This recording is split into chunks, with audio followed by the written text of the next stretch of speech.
Ooh.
Why no Arc Raider?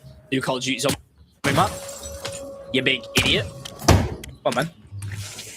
Rayara Tata. Be grateful. I could have shot you somewhere else. I gotta shot you somewhere else. This game thinks I've got money to buy and spend on upgrades. You're crazy. Right. Our job, get a new upgrade. Get a new perk, sorry. Okay. Yeah, maybe starting with pistol was not the one. But I'm used to playing classics, so you just get so many points. It's great. All point systems are way better. No doubt about that.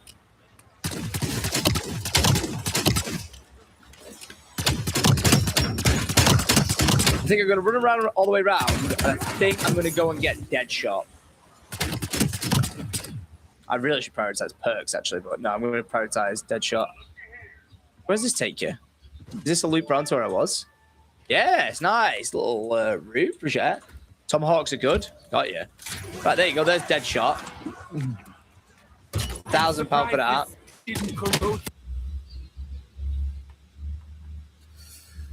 All right.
Well, Greg, first, thank you very much for sir. being here. Pleasure. We're here at Cincinnati State.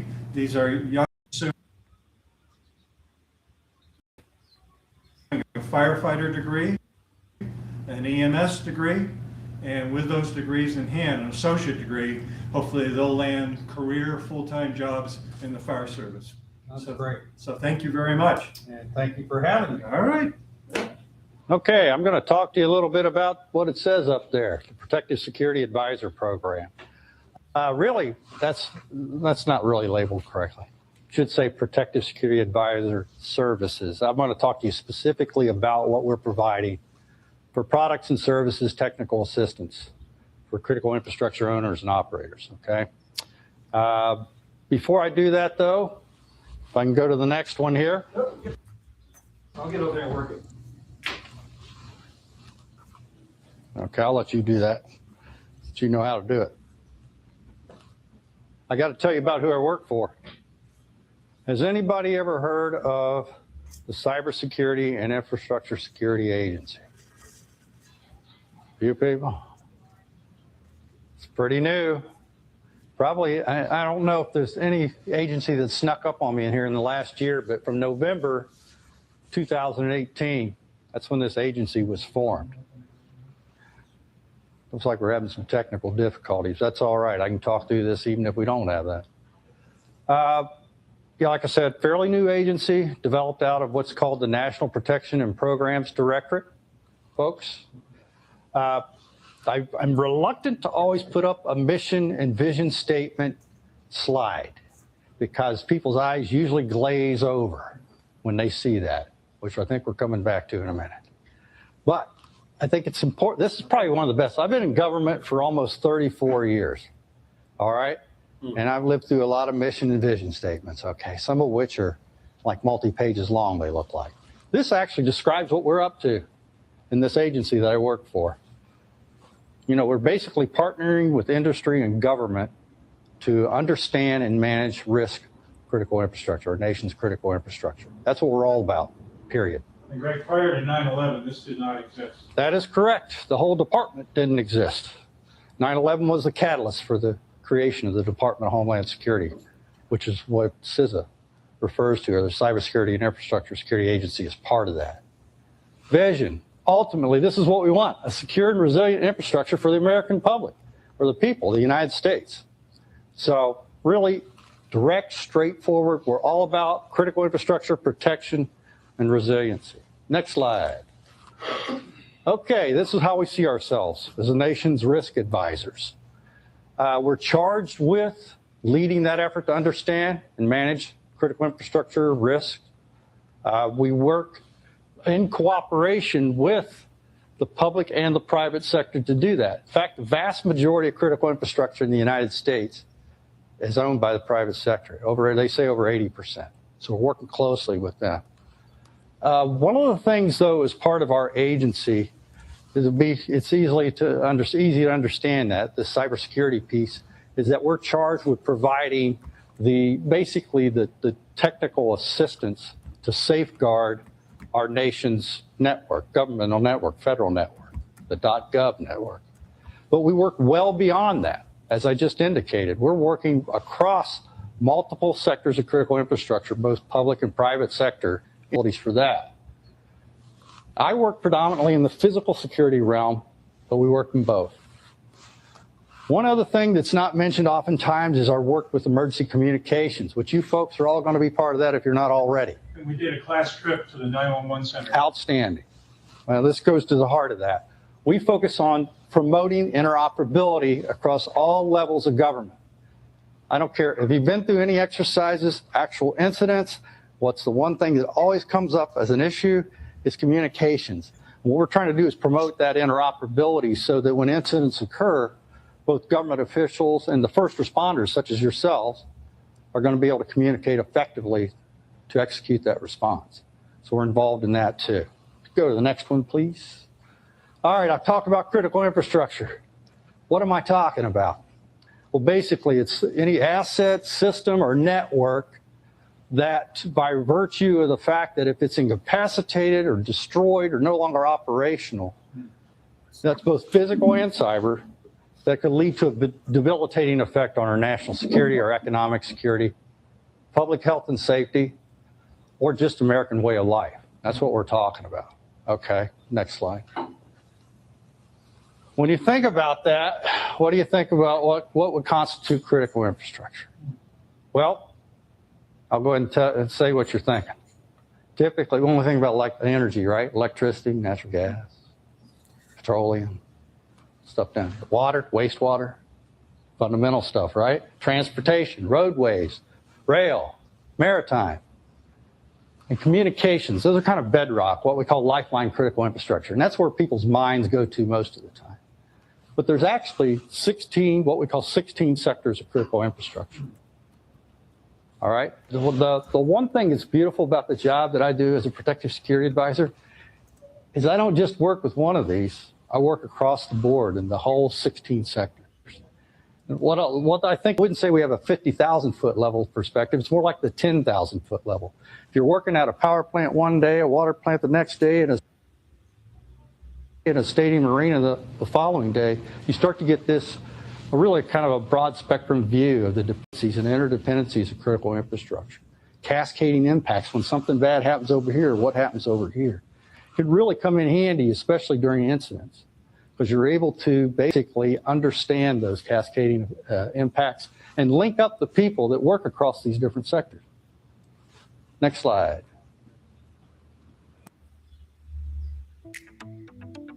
Blockchain Bureau is proud to bring you the world's first comprehensive bureau report on. All right, I'm only worried about terrorism, right? Yep. Not really. Things go, or threats, I should say, in that case. However, we're really focused the entire threat landscape because if you're hit by a tornado, hurricane, something man-made happens, something blows up as a result of some technical issue, and that infrastructure is down, the consequences can be very similar, right? Tremendous impacts for certain types of infrastructure being down. So we're actually focused on all hazards, like many of you will be, or if you're not already. We're telling the owners and operators of critical infrastructure, do an inventory of what the hazards and threats are to you, and then take action to try to make yourself more secure and resilient. Next slide. All right, now to the I guess you would say the thrust of this, or what we're talking about. First of all, protective security advisors. We are basically, there's about 100 of us, a little over that, maybe like 107 of us right now in the field, actually in your communities, reaching out and working with critical infrastructure owners and operators. Background? Okay, well, here's the gist. I guess if I had to boil it down to the background of the folks, most of them have either a military, law enforcement, private sector security, or emergency management type background. Me, I'm an old Coast Guard guy. I spent just under 23 years in the United States Coast Guard. That's why somebody said something about boats earlier. I'm really interested in that kind of stuff. But that's my background. I came from that. So I had a smattering of everything but that whole private sector security. I did do the private side, but did the emergency management, the law enforcement, because Coast Guard has law enforcement roles and responsibilities, as well as obviously military. So that kind of gives you an idea of where we come from or what we're about. Now, what do we try to do? We try to be that link between those owners and operators of critical infrastructure and the Department of Homeland Security and bringing services to them. That's what our role is, predominantly. One thing I want you to think about here, though, with us, we are not law enforcement or regulators. Totally voluntary. So when we go out and work with these folks, we're working in collaboration with them, saying, hey, here's some of the things we see, there's potential vulnerabilities. Here's some of the things you may want to think about. So we do not mandate. We don't come in and say, you shall do this. I can't tell a person at a stadium, you need to make sure you do this type of screening. I can indicate, hey, I think that this is a good practice that you do. But I think it's an advantage there too to that, though, is that the folks you work with do oftentimes see you as a true partner in trying to help them out. Greg, I have the pleasure of serving on the LEPC, Local Emergency Planning Committee. Sure. And from that, I've come to learn that there are some high hazard chemical companies in our area. Mhm. And that would be a service that you could reach out to? Well, we actually have those who are under the realm of what we call the chemical facility anti-terrorism standards. We have specific folks who deal with them because of chemicals of concern, because of their toxicity or explosivity. So those folks, those particular facilities are dealt with that. And that is a regulatory element. They're working in partnership with those chemical facilities. There are some facilities that are outside that realm that I would be working. Got it. And of course, we're right above a major rail line. Absolutely, you can are. Imagine what's going up and down that rail line. You got a rail line. Down at I-75. Absolutely. High risk. Yep, absolutely is. Okay, so next slide, if you would, please. That just kind of gives you a force laydown of that 100, a little over 100, where we're at. Okay, if you're from Southwest Ohio, I'm your protective security advisor. Ohio has 3 of them. We have one in Columbus area, that central part of Ohio, and then up in the Northeast. But you can see there are some places like Texas, high concentration of critical infrastructure. California, large state, high concentration.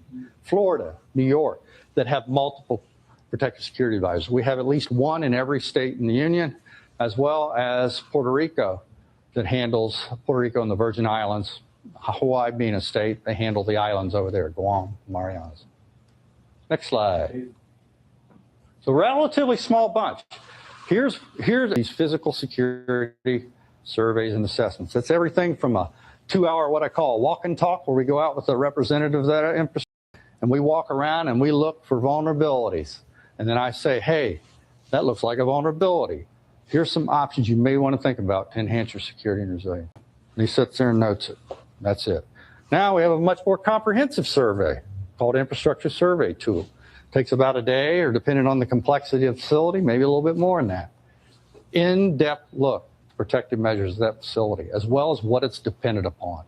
From that, they get a report, as well as some dashboards, interactive dashboards to help them enhance their security.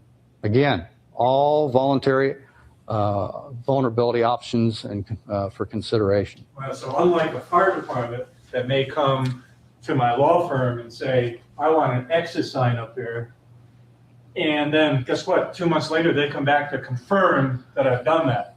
You're in a different mode. I'm in a different mode. I'm going to come to them.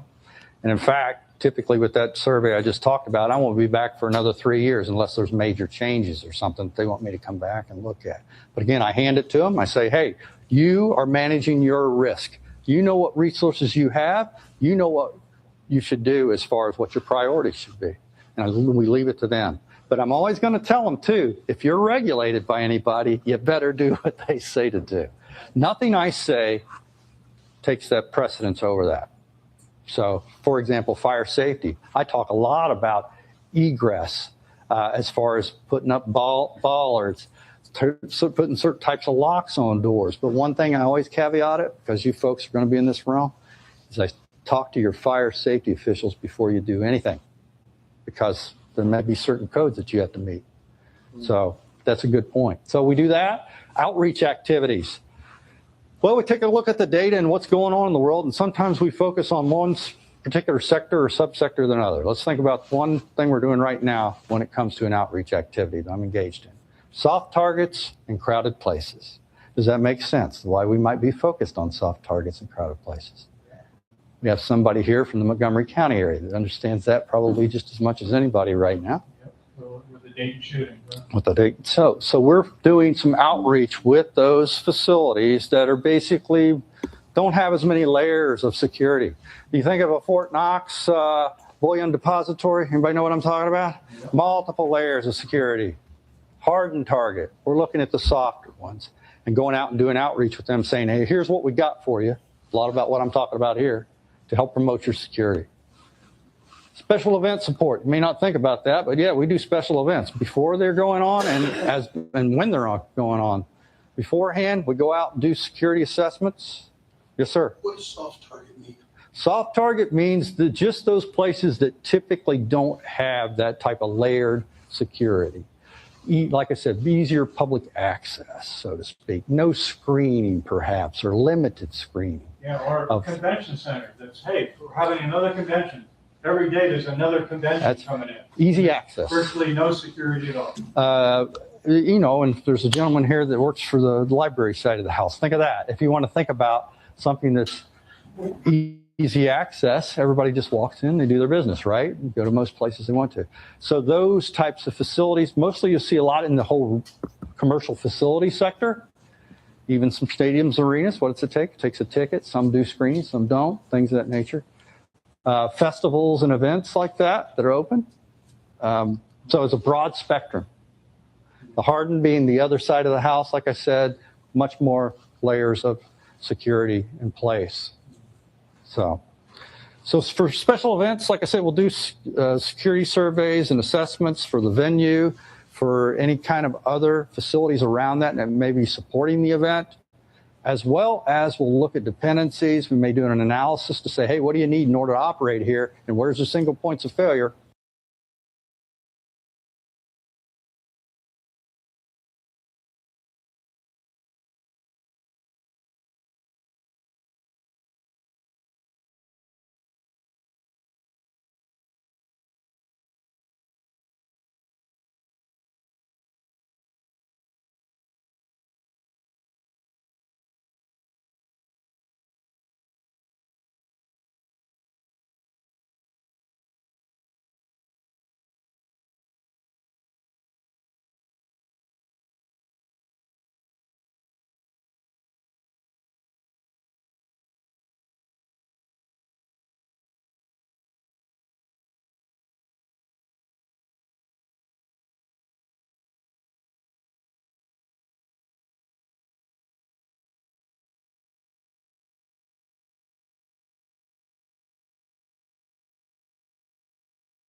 right.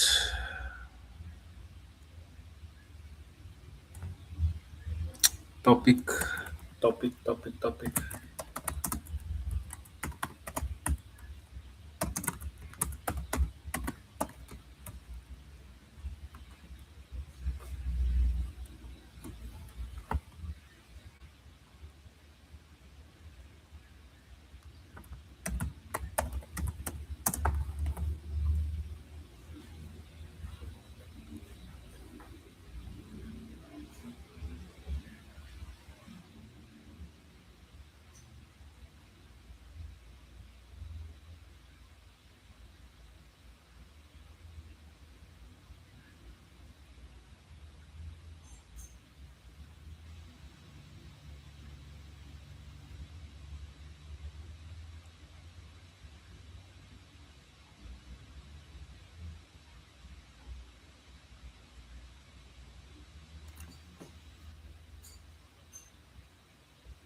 Right, so introduction.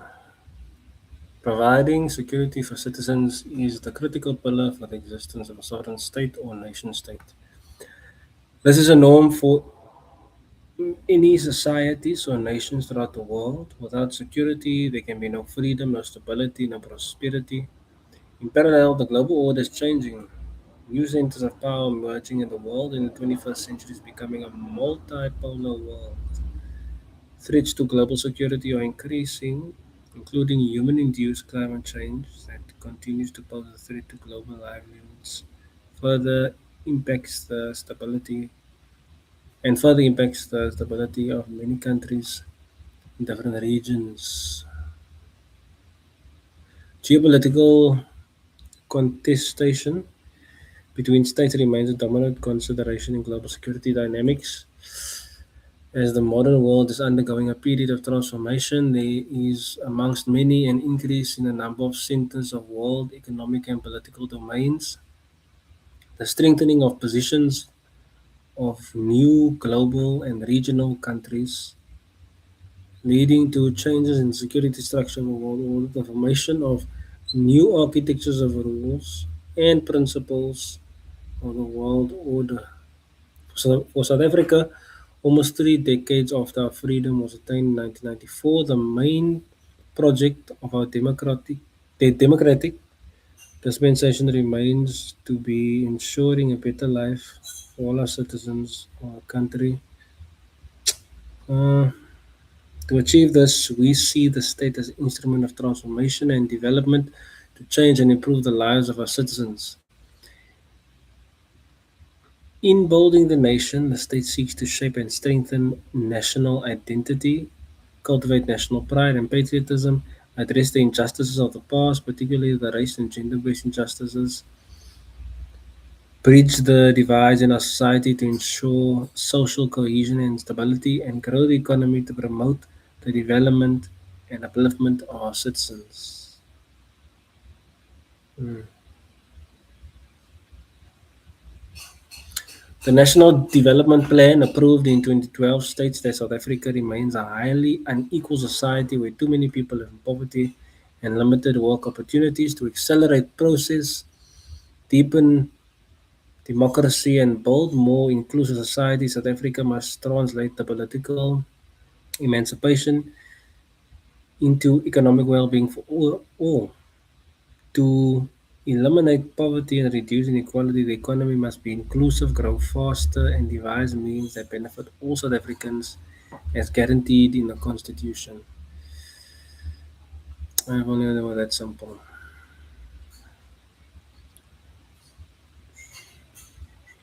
If we are to translate political emancipation into economic well-being for our citizens, we need to turn to understand the direct relationship between security and development. It must be emphasized that an absence of security gives rise to low economic development. That's one.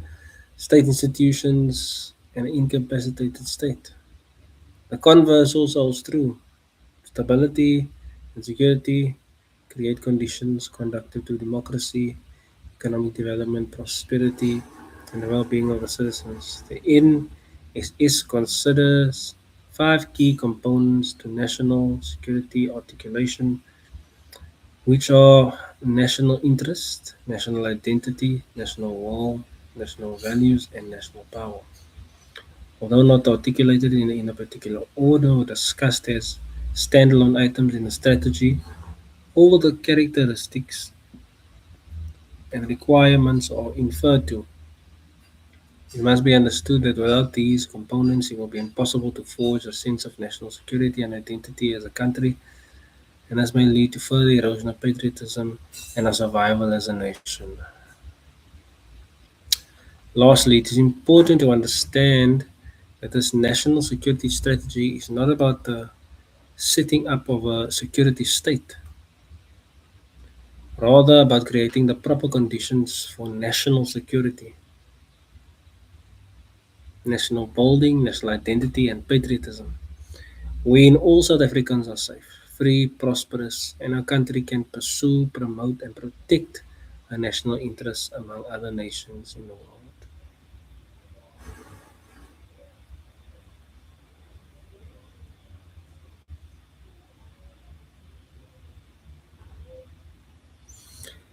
South Africa's national security strategy primary objectives. Okay, then. The constitutional principles. That's the headline, alright. How long is this? Hell no. Okay. Let me go to the high level threat assessment, threat response and mitigation, projection of South Africa's national power. Threat assessment. Uh, 28. Page 28.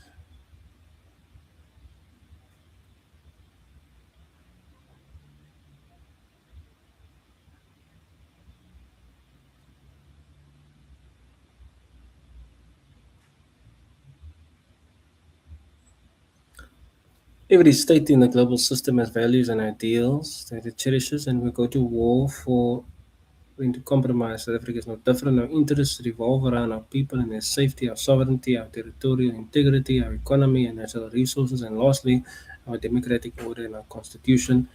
The ability of any given state to protect and advance its national interests is a function of its power position in a community of nations. Therefore, the core objective of this NSS is how to utilize the resources at our disposal to ensure our national security interests. In the main, national powers recognized simply refers to the capacity and the resources the state has to secure its desired values such as peace, economic development, and global influence, among others. In pursuit of national interests, whether security or otherwise, the ability of the state to marshal critical capacities to secure its goals and objectives in relation to other sovereign states is what determines national power. Furthermore, the determinants of any given national power, the determinants of any given national power could be examined with three major factors, namely the base factors or geodemographic factors, the means factors, military, economic, political. Right?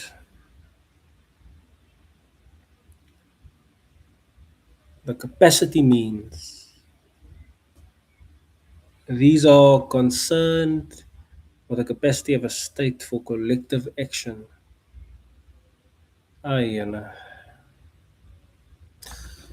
Okay, so Let's just read these two.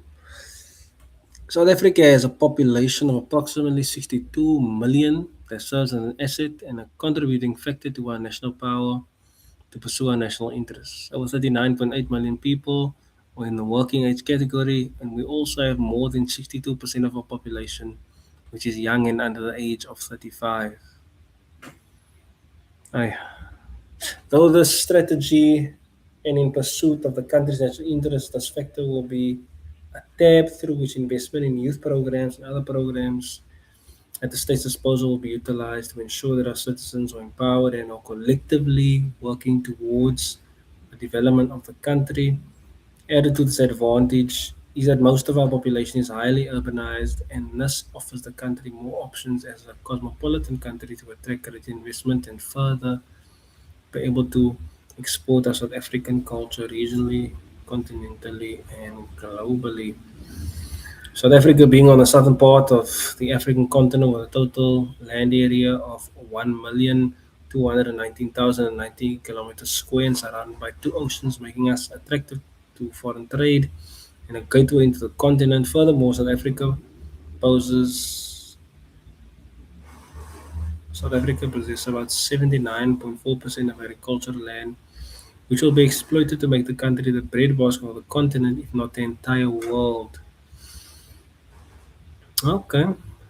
About 9.9% of the land is arable, 0.3 for permanent crops, 62.2 for permanent pasture, while 7.6% is forest, and lastly, we have 16,700 kilometers of land that is under irrigation.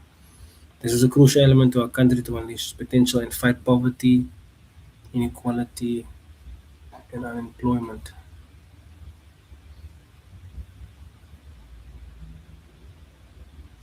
Mm-mm.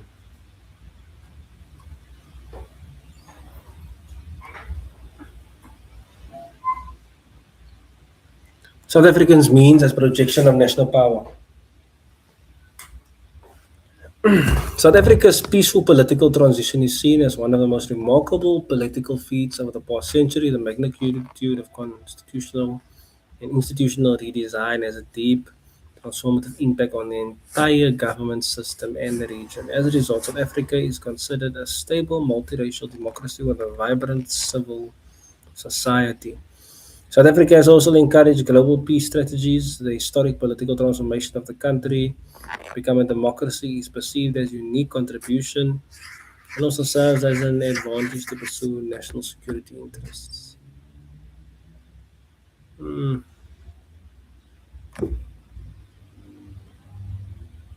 Our economy boasts an extensive and modern infrastructure network, which is being expanded further as a large investment program, which is rolled out by the public sector in collaboration with the private sector.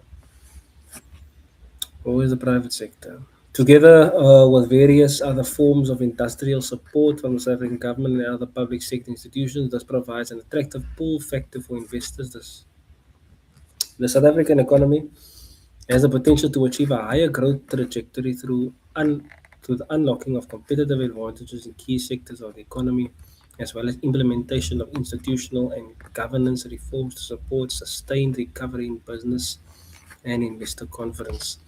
South Africa's 6.64 trillion rand economy is the 33rd largest in the world. It represents approximately 12% of the African continent's total gross domestic product.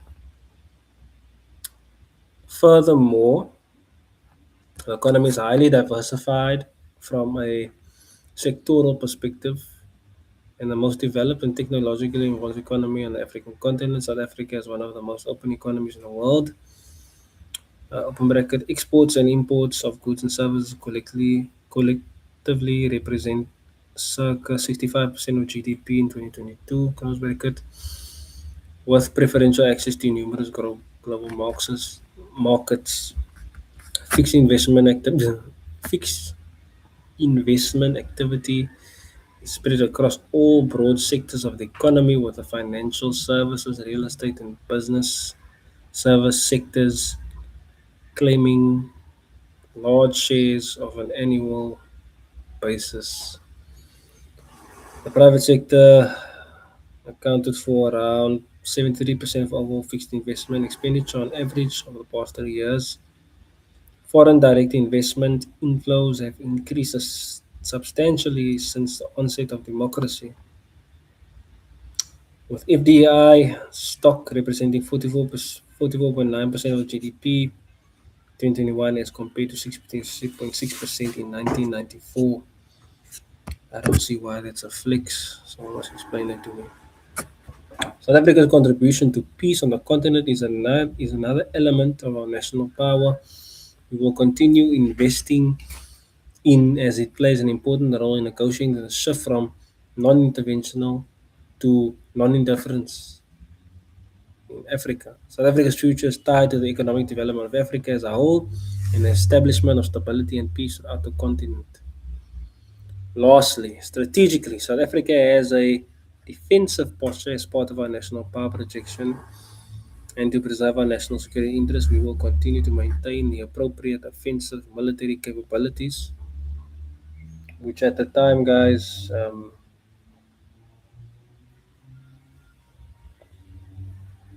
anyway.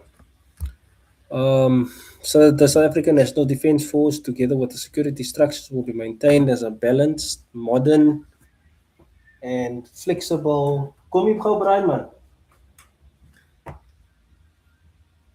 Yeah, I can stand out now, sorry.